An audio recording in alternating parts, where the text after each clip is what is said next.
ओम नमः शिवाय। जय श्री कृष्ण। स्कंद पुराण के अनुसार कार्तिक महात्म्य। कार्तिक व्रत का उद्यापन और अंतिम 3 तिथियों की महिमा के साथ ग्रंथ का उपसंहार। अब मैं कार्तिक व्रत के उद्यापन का वर्णन करता हूँ, जो सब पापों का नाश करने वाला है। व्रत का पालन करने वाला मनुष्य कार्तिक शुक्ला चतुर्दशी को व्रत की पूर्ति और भगवान विष्णु की प्रीति के लिए उद्यापन करे।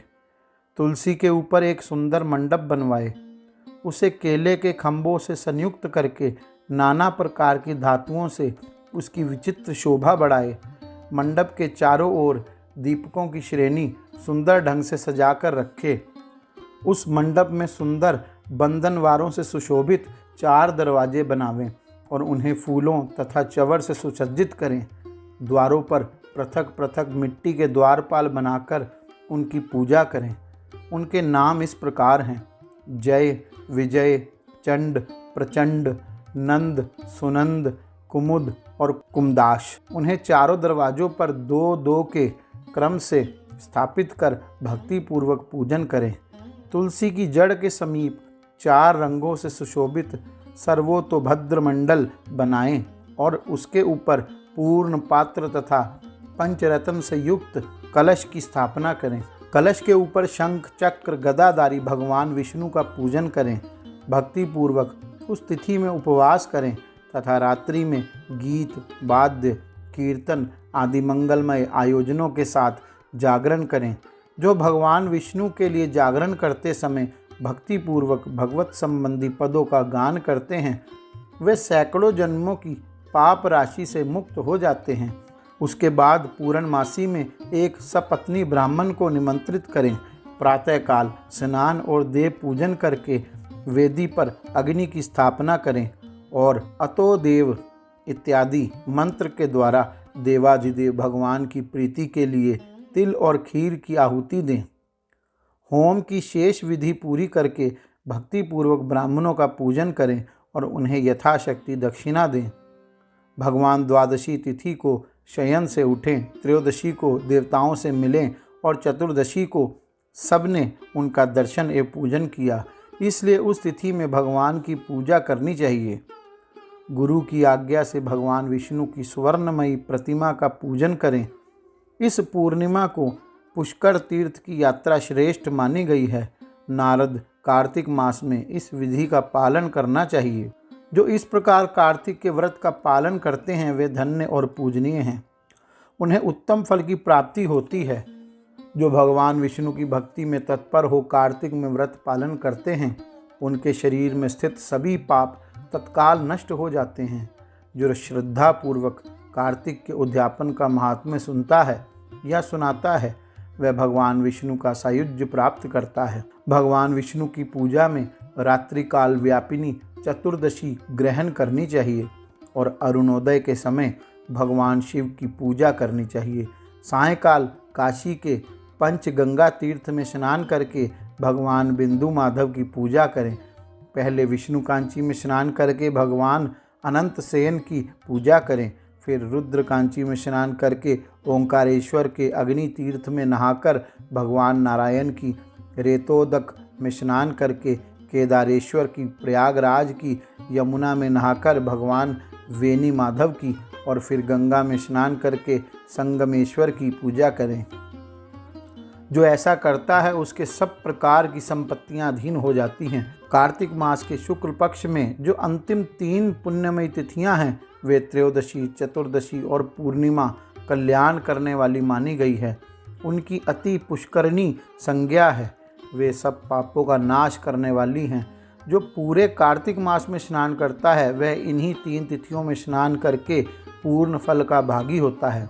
त्रयोदशी में समस्त वेद जाकर प्राणियों को पवित्र करते हैं। चतुर्दशी में यज्ञ और देवता सब जीवों को पावन बनाते हैं और पूर्णिमा में भगवान विष्णु से अधिष्ठित संपूर्ण श्रेष्ठ तीर्थ ब्रह्मगाती और शराबी आदि सब पापी प्राणियों को शुद्ध करते हैं। जो गृहस्थ उक्त 3 तिथियों में ब्राह्मण कुटुंब को भोजन कराता है, वह अपने समस्त पितरों का उद्धार करके परम पद को प्राप्त होता है। जो कार्तिक के अंतिम 3 दिनों में गीता पाठ करता है उसे प्रतिदिन अश्वमेघ यज्ञ का फल प्राप्त होता है। जो उक्त तीनों दिन विष्णु सहस्त्र नाम का पाठ करता है वह जल से कमल के पत्तों की भांति पापों से कभी लिप्त नहीं होता। वैसा करने वाले कुछ मनुष्य देवता और कुछ सिद्ध होते हैं। कार्तिक मास की अंतिम 3 तिथियों में सब पुण्य का उदय होता है। उनमें भी पूर्णिमा का महत्व विशेष है। पूर्णिमा को प्रातः काल उठकर शौच स्नान आदि से निवृत्त हो समस्त नित्य कर्मों की समाप्ति करके भगवान विष्णु का पूजन करें। बगीचे में अथवा घर पर भगवत भक्त पुरुष कार्तिक पूर्णिमा के दिन मंडप बनाएं, उसे केले के खंभों से सुशोभित करें, उसमें आम के पल्लवों की बंधनवार लगावें और ऊख के डंडे खड़े करके उस मंडप को सजाएं। विचित्र वस्त्रों से मंडप को अलंकृत करके उसमें भगवान विष्णु की पूजा करें। पवित्र, चतुर, शांत, ईर्ष्या रहित, साधु, दयालु, उत्तम वक्ता और श्रेष्ठ बुद्धि वाला पुराणज्ञ विद्वान वहाँ बैठकर पवित्र कथा कहे। पौराणिक विद्वान जब व्यास आसन बैठ जाए तब से लेकर उस प्रसंग की समाप्ति होने तक किसी को नमस्कार न करें। जहाँ दुष्ट मनुष्य भरे हुए हों, जो क्षुद्र और हिंसक प्राणियों से घिरा हुआ हो अथवा जहाँ जुए का अड्डा हो, ऐसे स्थान में बुद्धिमान पुरुष पुण्य कथा ना कहें। जो शुद्ध और भक्ति से संयुक्त अन्य कार्यों की अभिलाषा ना रखने वाले मौन, पवित्र एवं चतुर हों, वे ही श्रोता पुण्य के भागी होते हैं। जो मनुष्य बिना भक्ति के तथा अधम भाव लेकर पवित्र कथा को सुनते हैं उनको पुण्य फल नहीं प्राप्त होता। मास के अंत में गंध, माल्य, वस्त्र, आभूषण तथा धन के द्वारा भक्ति पूर्वक पौराणिक विद्वान का पूजन करें। जो मनुष्य कल्याणमयी पुराण कथा को सुनाते हैं वे 100 कोटि कल्पों से अधिक काल तक ब्रह्मलोक में निवास करते हैं। जो पौराणिक विद्वान के बैठने के लिए कंबल, मृगचर्म, वस्त्र, चौकी अथवा पलंग देते हैं, जो पहनने के लिए कपड़े देते हैं, वे ब्रह्मलोक में निवास करते हैं। यह कार्तिक महात्म्य सब रोगों और संपूर्ण पापों का नाश करने वाला है। जो मनुष्य इस महात्म्य को भक्ति पूर्वक पढ़ता और जो सुनकर धारण करता है वह सब पापों से मुक्त हो भगवान विष्णु के लोक में जाता है।